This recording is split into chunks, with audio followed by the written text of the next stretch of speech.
Lo que vamos a ver son parentes de Poisson y otros invariantes canónicos. En esencia, los parentes de Poisson son muy útiles en el estudio de las transformaciones canónicas. Básicamente, una transformación canónica es cuando ustedes tienen un lagrangiano y hacen una factorización para que este les quede mucho más sencillo. Es como cuando ustedes integran. Tienen una integral que es un poco complicada, hacen un cambio de variable y terminan de integrar. ¿Ok? Eso es en esencia una transformación. En el contexto de lagrangiano se le llama una transformación canónica, pero esa transformación debe de satisfacer algunas ciertas propiedades y esas propiedades son las que se le llaman el paréntesis de Poisson. Los paréntesis de Poisson también son muy importantes porque básicamente gracias a ellos se puede hacer contacto con la teoría cuántica. La única diferencia hay que modificarlos un poco y las variables son un poco diferentes, pero básicamente si ustedes saben cómo utilizar los paréntesis de Poisson, saben cómo utilizar los conmutadores. ¿Sí? Los paréntesis de Poisson básicamente se definen, imagínense que tenemos dos funciones del espacio fase, sea una función UI, U que depende de Q y P, y sea otra función B que depende también de Q y de P. ¿Sí? Entonces, por lo tanto, el paréntesis de Poisson lo voy a escribir así como un corchete, como una llave. Por favor, escríbanlo como una llave porque cuando ustedes utilizan un corchete, este básicamente está utilizado para mecánica cuántica. En el contexto de mecánica clásica se utiliza una llave. Por eso se le llama paréntesis de Poisson y no corchete. Entonces, bueno, básicamente el paréntesis de Poisson se define como la parcial de U respecto de QI por la parcial de B respecto de PI menos los cruzados, o sea, la parcial de U respecto de PI por la parcial de B respecto de QI. ¿Sí? En esencia, esos son los paréntesis de Poisson. Ahora, para simplificar esto, si tenemos para el caso de una sola coordenada X, entonces lo voy a escribir.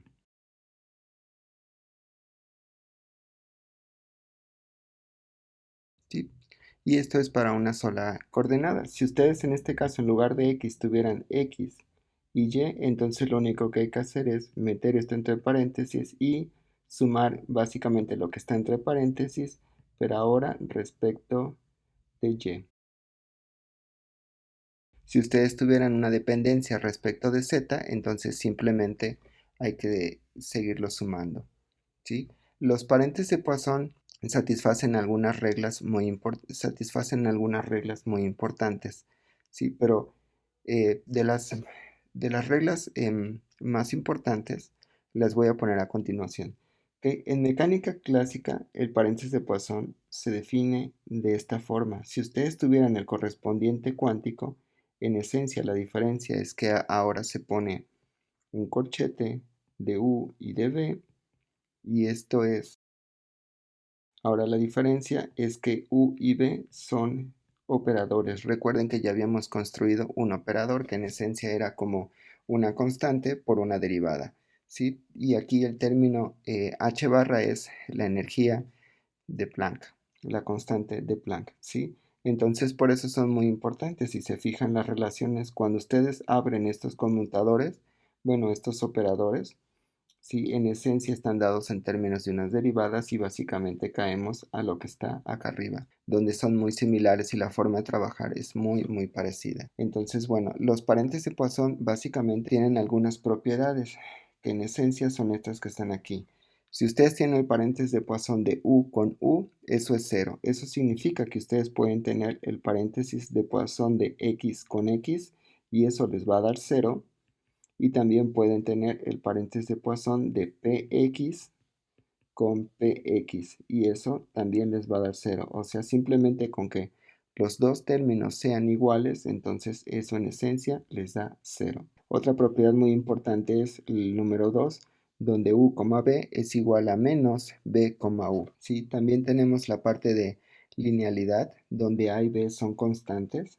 Entonces, si ustedes tienen la tercera expresión, a u más dp, w, entonces lo que se hace es el primero con w, que en esencia es este, y después se hace el segundo y otra vez Y es muy importante que este signo de aquí es este signo de aquí. Si ustedes tuvieran aquí metido un signo menos, entonces aquí también va metido un signo menos. ¿Ok? Ahora, como estoy diciendo que A y B son constantes, entonces por lo tanto estos salen fuera del paréntesis de Poisson y simplemente me queda como U por W y B por W. Recuerden que el paréntesis de Poisson está definido como una derivada. Entonces, por lo tanto, las constantes de una derivada son cero y no tienen caso dejarlas adentro, simplemente hay que mantenerlas afuera. La linealidad también toma en cuenta el punto número 4, donde aquí tengo la variable u y b. Recuerden que u y b y w son variables del espacio-fase, o sea, en realidad son funciones del espacio-fase que dependen de q y de p. Entonces, en este caso, si yo tengo este término aquí multiplicando, este orden es muy importante que lo respeten. Si yo tengo u por b, w, entonces lo que tengo que hacer es, como b está a la está a la derecha y u está a la izquierda, entonces cuando yo saco a b, lo tengo que sacar a la derecha y dejo u, w por b más, ahora u está a la izquierda, entonces u tiene que salir a la izquierda. Saco u a la izquierda y tengo b, w. En mecánica clásica no es tan necesario respetar este orden. De hecho, no hay problema si ustedes ponen v del lado derecho o ponen v del lado izquierdo. No hay ningún problema. Sin embargo, como les decía, los paréntesis de Poisson son como la parte previa para mecánica cuántica. Entonces es muy importante respetar este orden porque cuando ustedes vean mecánica cuántica, entonces va a ser muy natural los conmutadores, que en esencia son los corchetes con el IH barra, la diferencia, y ustedes van a saber respetar el orden y ahí sí es muy importante el orden porque son derivadas, ¿sí? Entonces no van a hacer que las estén revolviendo, no es lo mismo multiplicar una constante por la derivada que tener la derivada de una constante, que eso les va a dar cero, ¿sí? Entonces sí les hago mucho hincapié en que respeten este orden. ¿Cómo es el orden? Pues simplemente así. Cuando tienen dos variables, u y b, la que está a la derecha sale a la derecha, la que está a la izquierda sale a la izquierda. También podrían tener el caso al revés. Por ejemplo, podrían tener que tengan, digamos así, u, v, w, ¿sí? En este caso, v está a la izquierda, w está a la derecha. Entonces, en esencia, esto lo podemos escribir con u, v, w más.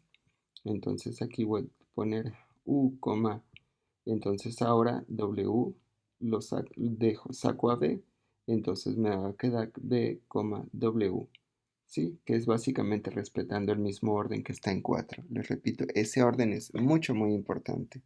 Y finalmente lo que tenemos es lo que se le nombra la identidad de Jacobi. La identidad de Jacobi es muy útil para buscar lo que se le nombran constantes de movimiento. Recuerden que las constantes de movimiento son muy importantes en mecánica porque una nos dicen qué es lo que se está conservando. Por ejemplo, si tenemos una constante de movimiento que se identifica como el momento angular, significa que el momento angular del sistema se está conservando. O cuando tenemos una constante de movimiento px, significa que el momento lineal asociado a x se va a conservar. Las constantes de movimiento son muy importantes. Hay constantes de movimiento que son muy obvias, que por ejemplo ustedes saben que son las coordenadas cíclicas que se pueden leer directamente del lagrangiano, ¿no? Por ejemplo, si tengo teta punto, pero no tengo teta en el lagrangiano, entonces eso significa que teta va a ser una coordenada cíclica, es decir, el momento asociado a teta se va a conservar. Pero hay cosas un poco más complicadas donde el lagrangiano parece no tener ninguna cantidad conservada y sin embargo cuando lo metemos al paréntesis de Poisson, ahí nos sale qué es lo que se conserva. Sí, sobre todo estas cantidades como la identidad de Jacobi son muy útiles, por ejemplo, en el área de relatividad general. Entonces, ¿cómo funciona la identidad de Jacobi? Simplemente es tres variables u, v y w. Y si se fijan, no es tan necesario que se lo aprendan porque simplemente son permutaciones cíclicas. Entonces, aquí tengo el primero que sería u, v y w. Después hago una rotación, mando a u de este lado y corro a v para acá. Entonces me queda v, w, u. Y vuelvo a hacer lo mismo. A v lo mando para acá y a w lo mando para acá. Y entonces me queda w, u, v. ¿Sí? Y esto es igual a cero. Esto también se le nombra que es una condición de cerradura. Les repito, la identidad de Jacobi es muy útil para construir cantidades conservadas o determinar si las cantidades son conservadas.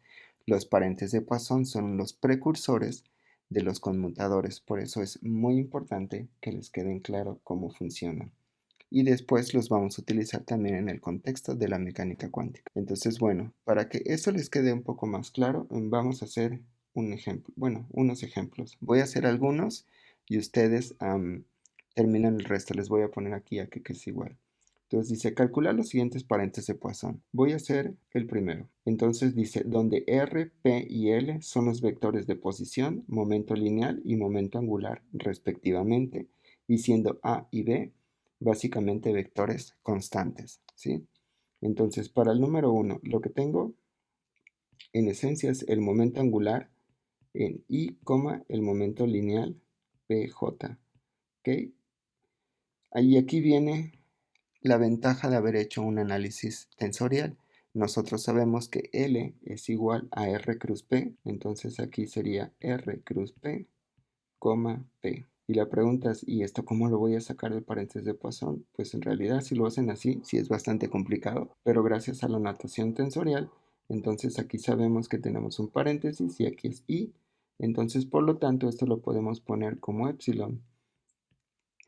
Como epsilon I, no puedo utilizar J porque P ya tiene J, entonces me debo saltar al siguiente en orden, entonces sería JKL, le voy a poner LM, ¿sí? ¿Y por qué saco el epsilon del paréntesis de Poisson? Porque en realidad el epsilon es simplemente un tensor.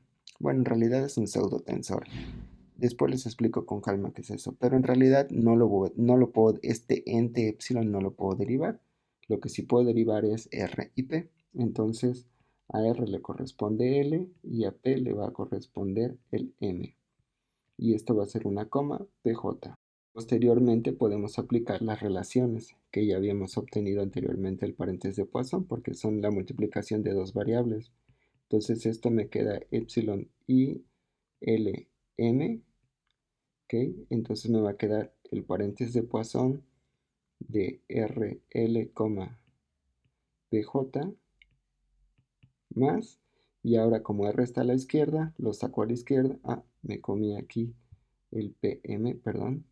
Aquí va el PM más, ahora lo que voy a hacer es sacar el RL, pero como está a la de izquierda, lo saco a la izquierda, entonces me va a quedar el PM, PJ, ¿sí? Y este de aquí es cero, por las propiedades del paréntesis de Poisson. ¿Cómo pueden determinar que es cero? También recuerden que el paréntesis de Poisson se define como la derivada. Entonces, si yo llegase a tener, por ejemplo, como en este caso, PM, PJ, en esencia debo derivar el PM respecto de X. Y como P no depende de X va a ser cero y voy a tener que derivar el PJ respecto de algún PI. Aquí sí va a tener un valor, pero este va a ser cero menos y después tengo que hacer el cruzado. Entonces aquí va a aparecer PJ y lo voy a derivar respecto de un X y este va a ser cero. Aunque a este sí tenga un valor el término que va a estar aquí, pero por lo tanto todo esto va a ser cero. Sí, en esencia por eso es que pues no vale la pena hacer ese paréntesis. Esto lo podemos escribir como epsilon i l m, ¿ok? Entonces esto es como una derivada, entonces voy a abrirlo para que les quede más claro. Entonces aquí va el paréntesis y esto lo puedo poner como la derivada de RL por la derivada. Le voy a poner un R, le voy a poner un K. En realidad no importa el subíndice que le pongan, lo que importa aquí es que le pongan el submismo índice a los dos términos. ¿Por qué? También voy a derivar el PJ y como le puse K, pues también le voy a poner aquí un K menos y va a ser el RL y aquí va a ser la parcial de un PK y aquí va a ser la parcial de PJ y aquí va a ser la parcial de un RK y todo esto multiplicado por el PM, ¿sí? Entonces, en esencia, esto es epsilon i l m, ¿ok? Que va a multiplicar el segundo término R en P, no depende, y este término es cero, y este término también es cero, ¿ok?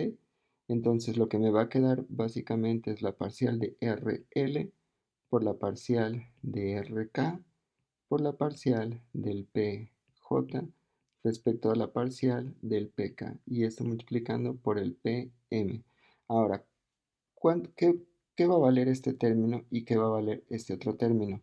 Recuerden, este término solo y exclusivamente va a tener sentido cuando L sea igual a K y cuando J sea igual a K.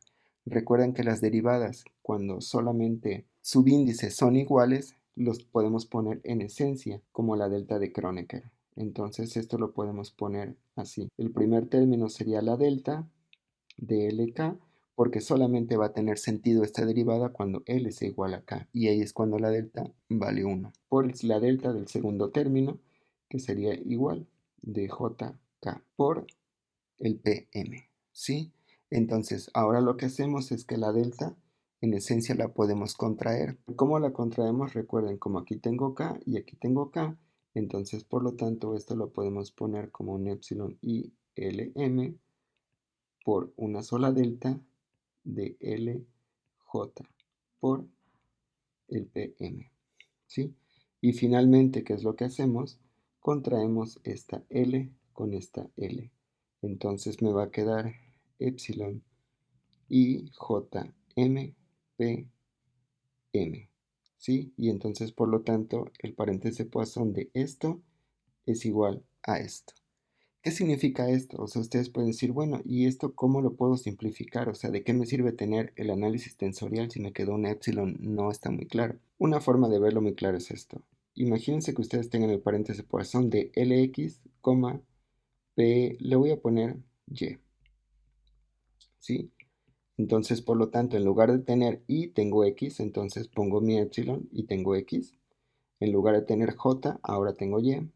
Y ustedes dicen, bueno, ¿qué otro término debe de ir ahí? Porque aquí yo sé que tengo que poner PM y la epsilon en M. La única forma en la que esto tiene un valor es cuando sea distinto. Entonces aquí ver Z y aquí ver Z.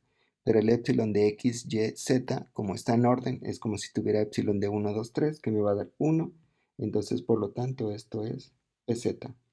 Entonces, eso es lo que significa que el paréntesis de Poisson de Lx con Py me va a dar PZ. Físicamente, ¿qué me dice? Que si yo mido el momento angular en la dirección X y mido el momento lineal en la dirección Y, la relación de estos dos, por lo tanto, lo que yo espero obtener de esa medición es el momento lineal en PZ, ¿sí? O sea, si yo digo, bueno, voy a medir el momento angular en esta dirección y el momento lineal en esta otra dirección, la combinación de esos dos me va a dar como resultado un PZ. Sin embargo, gracias al análisis tensorial, si a mí se me ocurre medir el momento angular en Y hacer la combinación en PY, entonces por lo tanto, esto me va a quedar el epsilon de Y, y aquí voy a tener, le voy a poner un M y aquí le voy a poner un PM. Eso es lo que significa que puedo poner X, Y o Z. Pero como tengo la epsilon de Y, esto ustedes saben que vale 0 y esto es 0, ¿sí? Esa en mecánica cuántica se interpreta como que no puedo medir el momento angular en la dirección Y ni el momento lineal a su vez en la dirección Y. Eso les va a quedar mucho más claro cuando vean mecánica cuántica, ¿ok? Pero por lo pronto lo que significa es que esto básicamente me da 0. Entonces aquí viene la gran potencia de haber utilizado el análisis tensorial.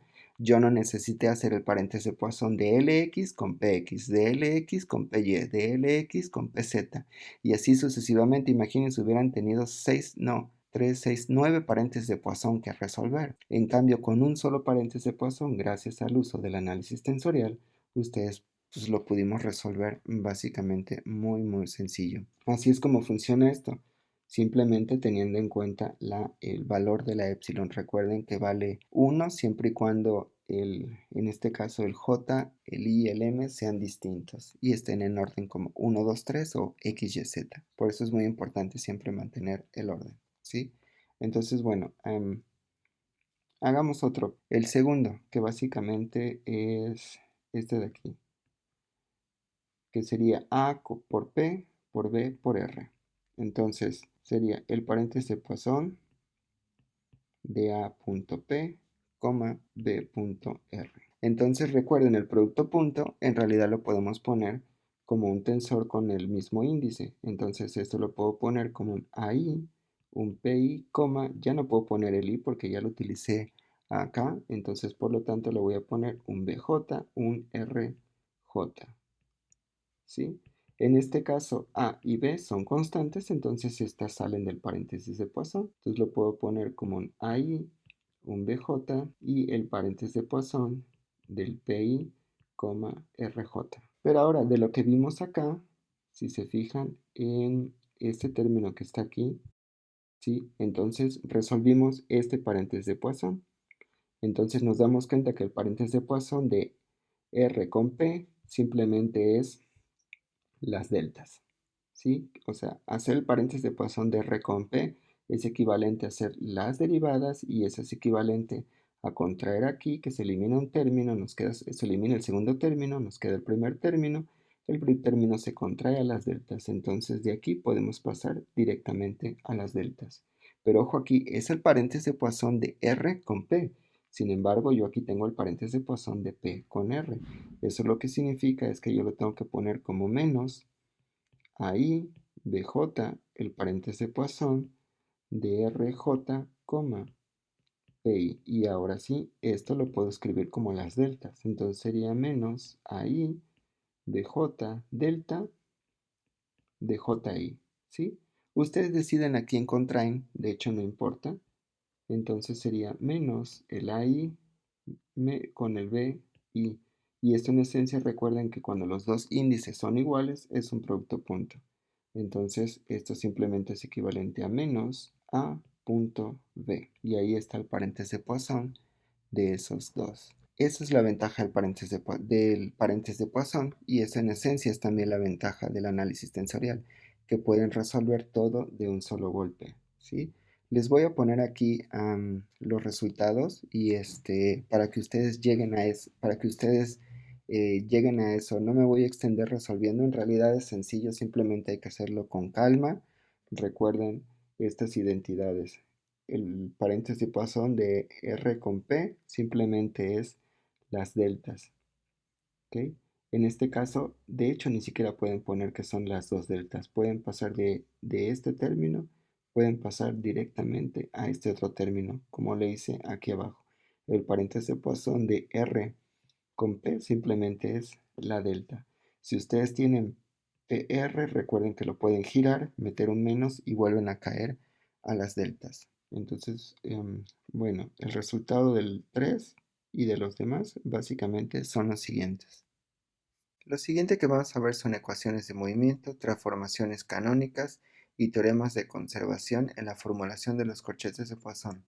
La idea de esta sección es que básicamente toda la formulación hamiltoniana se puede escribir en términos de los paréntesis de Poisson. ¿Cómo hacemos eso? Bueno, consideremos que tenemos una función del espacio-fase U. Entonces, si nosotros diferenciamos respecto al tiempo esta función U, lo que en esencia tenemos es. Sin embargo, si nosotros recordamos las ecuaciones de Hamilton, podemos reescribir el Q punto y el P punto. Y el término que está entre paréntesis lo podemos identificar en esencia como el paréntesis de Poisson.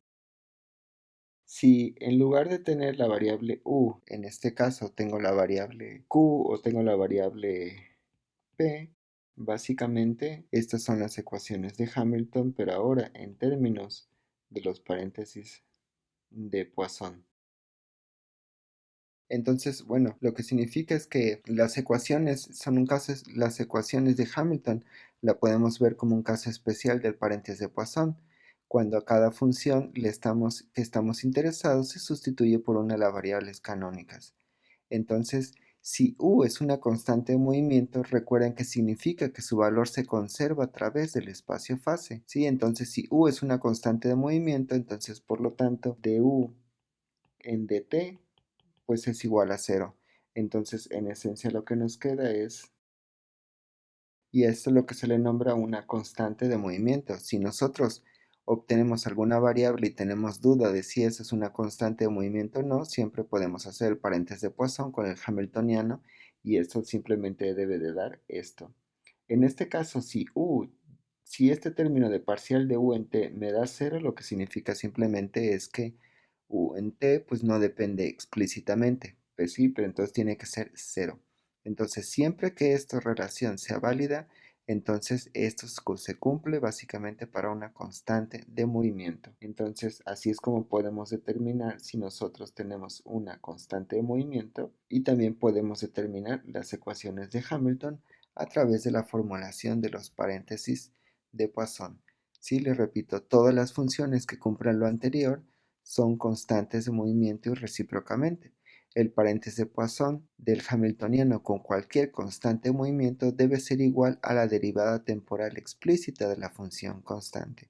Para las constantes de movimiento que no contengan explícitamente el tiempo, la ecuación anterior exige que el paréntesis de Poisson con el hamiltoniano sea cero, ¿sí? Justo esto debe ser cero. Sí, solo si la parcial de u respecto de t es cero. Y así es como tenemos un método general para identificar y buscar en el sistema constantes de movimiento. Si conocemos las constantes de movimiento, la identidad de Jacobi proporciona también un camino para obtener nuevas constantes de movimiento. Hay muchos ejemplos donde nosotros a veces es necesario tener constantes de movimiento, o sea, es necesario ir un poco más allá. Por ejemplo, alguna vez les decía que en gravedad es común tener, por ejemplo, la carga multiplicada por el momento angular. Entonces resulta que en gravedad, bueno, específicamente para un agujero negro, la carga multiplicada por el momento angular es una constante de movimiento. Entonces, ahí lo que se hace es, por un lado se obtiene la carga, por otro lado se obtiene el momento angular, se mete al paréntesis a la identidad de Jacobi y se puede construir básicamente esa nueva identidad, ¿sí? Entonces, bueno, vamos a hacer algunos ejemplos para que esto les quede un poco más claro. La lagrangiana de un sistema de un grado de libertad puede escribirse de la forma L igual a esto. ¿Cuál es el hamiltoniano correspondiente? ¿Se conserva? Inciso B. Introducimos una nueva coordenada definida por q igual a q seno de omega t. Hallar la lagrangiana en función de la nueva coordenada y la correspondiente hamiltoniana. Pregunta, ¿se conserva? Bueno, lo que hay que hacer es lo estándar. Sabemos que h simplemente en este caso va a ser q por p menos l.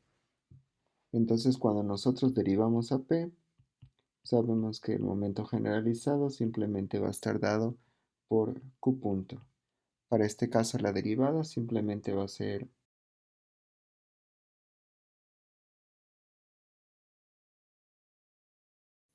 si despejamos q punto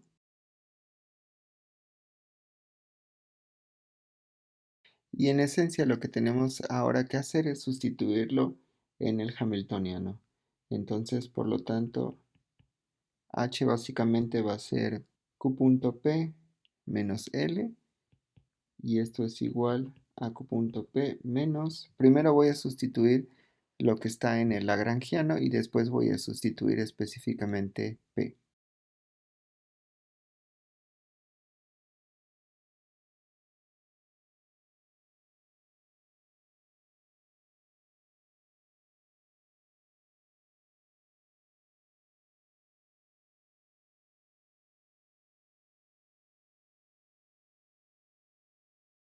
Finalmente, después de un poco de álgebra, podemos lograr escribir el hamiltoniano.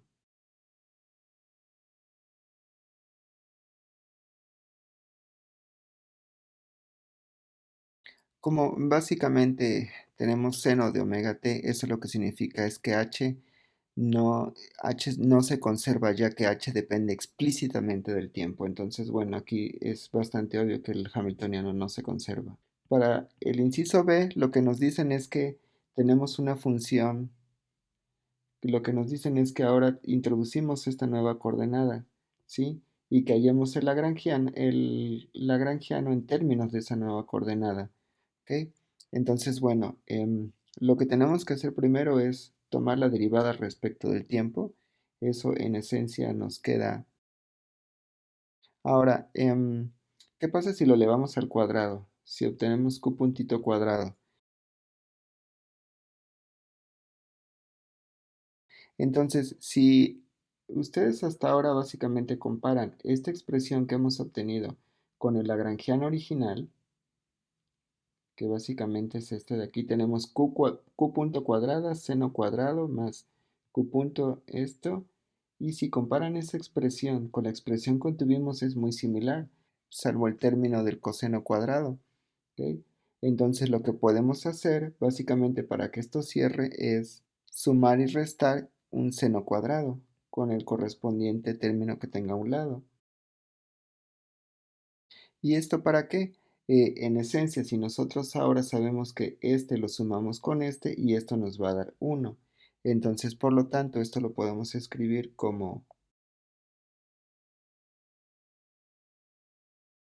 Pero si nosotros comparamos este término que está entre paréntesis con el lagrangiano original, que básicamente es lo que tengo ahí subrayado, se van a dar cuenta que es exactamente lo mismo. Entonces, eso lo que significa es que nosotros podemos reescribir el lagrangiano. Y es más, este término que tengo aquí, en esencia es q, solamente que me falta multiplicarlo por un omega y elevarlo al cuadrado. Entonces, si nosotros hacemos eso y reescribimos el lagrangiano, podemos escribir el lagrangiano simplemente como... Y básicamente este lagrangiano es en teoría el mismo que el que está ahí arriba, ¿sí? Entonces, para calcular el correspondiente hamiltoniano, pues lo único que debemos de hacer es obtener el p y calcular todo lo demás.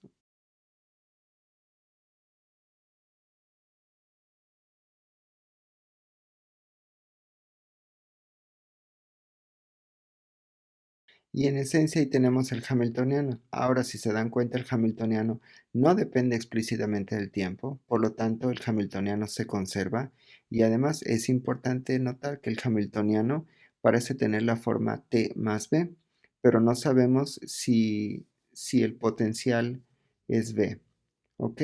Entonces, recuerden que el hecho de que h sea igual a t más b no implica necesariamente que la energía se conserva, ¿ok? Entonces, en esencia, esto es lo que se le nombra una transformación. Esto que está aquí es una transformación para obtener el lagrangiano. Esto es muy útil porque muchas veces tenemos lagrangianos que son muy grandes en mecánica clásica y queremos llevarlos al contexto de la mecánica cuántica porque a veces es mucho más fácil llevar un lagrangiano, bueno, un hamiltoniano, a expresarlo en términos de mecánica cuántica que resolverlo o plantearlo propiamente en mecánica cuántica. Por eso es muy importante hacer esta dualidad de pasar de la clásica a la cuántica. Pero a veces es bastante complicado, entonces el hecho de tener lagrangianos que estén escritos de una forma muy sencilla, eso básicamente nos ayuda pues muchísimo a resolver el problema. No nos tenemos que pelear por un hamiltoniano que sea muy pesado, ¿ok? Entonces, esto es, entre comillas, un cambio de variable que se mete sobre el lagrangiano. Pero ahora la pregunta es, bueno, metiste ese cambio de variable y tenías un lagrangiano que antes dependía del tiempo y ahora no depende del tiempo. Entonces, eso lo que significa es que antes h no se conservaba, el hamiltoniano, y ahora sí se conserva. La pregunta es, ¿esto físicamente me sigue representando lo mismo? Es decir, el nuevo lagrangiano que está acá físicamente es el mismo que este que está acá, o sea, la física sigue siendo la misma, matemáticamente obviamente son distintos, pero la pregunta es, ¿físicamente son iguales? ¿Eso cómo lo sabemos? Si físicamente me está representando lo mismo o no. Entonces, para esto podemos hacer uso de los corchetes de Poisson. ¿Qué es lo que significan los corchetes de Poisson? En esencia, la transformación se debe satisfacer que sea una transformación canónica. ¿Qué es una transformación canónica? Para que una transformación sea canónica debe satisfacer lo siguiente. El paréntesis de Poisson de Q con Q debe de ser cero. El paréntesis de Poisson de P con P también debe de ser cero. Y el paréntesis de Poisson de Q con P debe de ser 1. Si tenemos una transformación o entre comillas un cambio de variable y satisface estas tres relaciones, entonces se dice que la transformación es canónica y eso lo que significa es que la física sigue siendo exactamente la misma, aunque matemáticamente los lagrangianos sean muy diferentes o los hamiltonianos sean muy diferentes, físicamente va a representar lo mismo. Ustedes sacan las ecuaciones de movimiento, las plotean y el espacio-fase que obtengan en los dos va a ser exactamente el mismo. Les repito, aunque matemáticamente no sean iguales. Por eso es muy importante aquí los paréntesis de Poisson. Ellos nos van a ayudar a decirme si tu física cambió o no cambió. No solamente significa, ay, meto un cambio de variable y ahora todo es mucho más sencillo y ya estuvo. No, tienen que respetarse la física. Matemáticamente pueden ser distintos, pero la física debe ser exactamente la misma. Y siempre hay que checar los tres términos, los tres parentes de Poisson. Si los tres parentes de Poisson satisfacen esto, que Q con Q sea cero, P con P sea cero y Q con P me da 1, entonces se dice que la transformación es canónica y eso lo que significa es que en esencia la física sigue siendo exactamente la misma. Hicimos entre comillas, un cambio de variable en el lagrangiano, pero sin modificar la física, solamente modificando la matemática. Entonces, bueno, vamos a verificar que este cambio que metimos ahí sí es físicamente aceptable. Entonces, bueno, sabemos que Q en esencia es Q seno de omega t. Entonces, por lo tanto, cuando hagamos el primer paréntesis de Poisson, que va a ser Q con Q, lo único que tenemos que hacer es sustituir esta función, que sería Q seno de omega t, Q seno de omega t. Recuerden de las propiedades del paréntesis de Poisson, esto lo podemos poner como seno cuadrado de omega t del paréntesis de Poisson de Q con Q. Y este sí sabemos que es cero. Entonces, este de aquí está bien. ¿Ok? Ahora vamos a revisar el de P con P. ¿Cómo sabemos cuánto vale P? Ya lo habíamos calculado acá arriba. P simplemente es MQ punto. Entonces, P es MQ punto. Entonces, cuando sustituimos esto, lo que tenemos es el paréntesis de Poisson de P con P. Y sustituimos cuánto vale esto. Sería M cuadrada. Y a su vez, sustituimos cuánto vale Q punto, que lo que hay que hacer es derivarlo.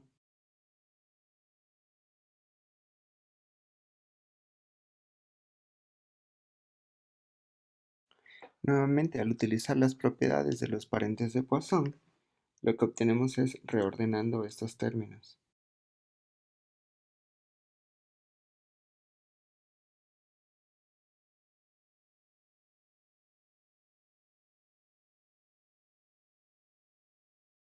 Sin embargo, de las propiedades del paréntesis de Poisson, nosotros sabemos que Q con Q debe de ser cero. Entonces, este término de aquí es cero y este término de aquí también debe ser cero. Entonces, si volvemos a reescribir, también nos vamos a dar cuenta que si nosotros giramos este término, es el negativo del otro término. Por lo tanto, este término es cero. Y entonces P con P es cero. Y este término está correcto. Ahora lo único que hay que hacer es verificar el término de Q con P.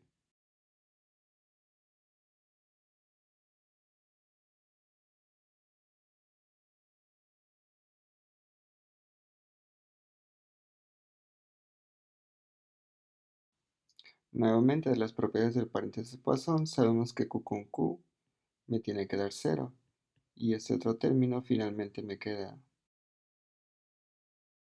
Sin embargo, Q punto lo habíamos obtenido cuando tuvimos el momento generalizado, que básicamente es ese término que está aquí. Entonces lo que tenemos que hacer es sustituirlo.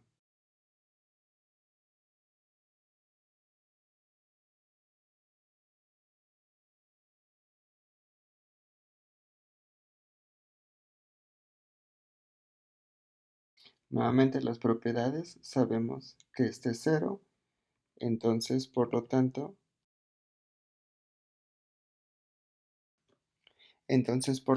me dio 1 y esta también se cumple. Entonces como se cumplió que Q con Q es cero, P con P es cero, Q con P es 1, entonces por lo tanto la transformación que está en este problema, que en esencia es esta, sí es una transformación canónica. Esto les repito y les hago mucho hincapié.